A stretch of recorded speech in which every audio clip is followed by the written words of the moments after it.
महाराष्ट्र राज्याचे अर्थमंत्री अजित पवार यांनी मांडलेल्या अर्थसंकल्पात श्री क्षेत्र माहूरगडाच्या विकासासाठी निधीची तरतूद केल्याची घोषणा आपल्या अर्थसंकल्पीय भाषणातून केली। त्यामुळे सर्वत्र आनंदाचं वातावरण दिसून येत आहे।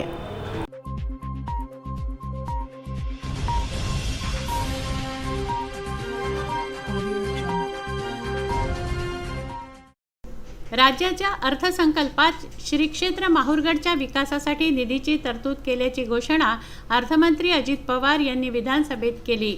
अर्थसंकल्पीय भाषणातून केलेल्या या घोषणेने सर्वत्र आनंदाचं वातावरण आहे। श्री क्षेत्र माहूरगडच्या विकासाचा पहिला पाया माजी मंत्री कैलासवासी आबासाहेब पारवेकर यांनी रचला। त्यानंतर मराठवाड्याचे भाग्यविधाते कैलासवासी डॉक्टर शंकरराव चव्हाण यांनी भर घातली। विद्यमान केंद्रीय सार्वजनिक बांधकाम मंत्री नितीन गडकरी यांनी नागपूर तुळजापूर हा महामार्ग माहूरला जोडून या तीर्थक्षेत्रालाच नव्हे तर किनवट व माहूर या दोन्ही तालुक्यांना महामार्गाशी जोडलं।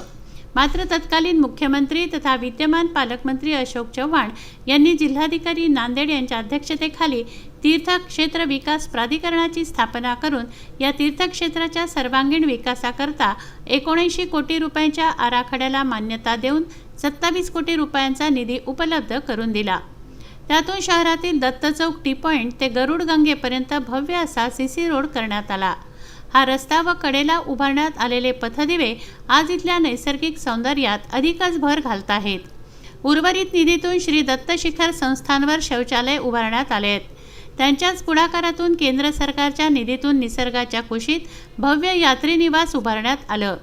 तिन्ही मंदिरांसाठी वेगळी अशी नळ योजना ही त्यांच्याच कर्तृत्वाची फलश्रुती आहे। ती योजना आज लाखो भाविकांची तहान भागवते आहे। अशोक चव्हाण यांनी नगरपंचायत, बस आगार व तहसीलची भव्य वास्तू, मागासवर्गीय विद्यार्थ्यांचे वसतिगृह, IT या कॉलेजची वास्तू त्यांचीच देण आहे। त्यामुळे माहूर तीर्थक्षेत्राच्या विकासात सर्वात मोठं योगदान त्यांचंच आहे। महायुती सरकारचे सरकार राज्यात सत्तारूढ झाल्यानंतर फडणवीस सरकारनेही 2016 व 17 मध्ये 216 कोटी रुपयांच्या आराखड्याची घोषणा केली। त्यास मंत्रिमंडळाचीही मान्यता मिळवून दिली। गेल्या 4 वर्षात केवळ 2 कोटी रुपये एवढाच निधी दिला गेला। गेल्या महिन्यात महाराष्ट्र विधानसभेचे अध्यक्ष नाना पटोले हे सहपरिवार माता रेणुका व श्री दत्त प्रभूचे दर्शन व परमपूज्य मधुसूदन भारती महाराज यांचे आशीर्वाद घेण्याकरता येथे आल्यावर त्यांनी या तीर्थक्षेत्राचा विकास करण्याचा मनोदय व्यक्त केला। त्याकरता त्यांनी लागलीच मुंबई येथे सर्व संबंधितांची बैठक घेऊन करण्यात येणाऱ्या विकास कामांच्या नियोजनासंदर्भात सविस्तर चर्चा केली। त्या बैठकीला नामदार अशोक चव्हाण यांचीही उपस्थिती होती। त्याचीच परिणती आजच्या घोषणेत दिसून येते।